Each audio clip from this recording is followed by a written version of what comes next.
বন্দি থেকেছ সন্ধি করনি, দিলে লড়াইয়ের ডাক। কোটি মানুষের কণ্ঠে বলেছ শত্রু নিপাত ঝাঁক।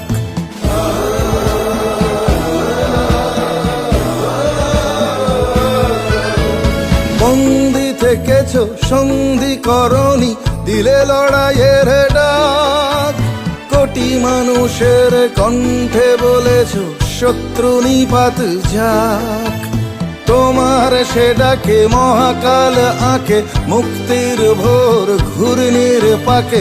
যখন কালো রাত তখন তুমি তখনই ঠিক এলে।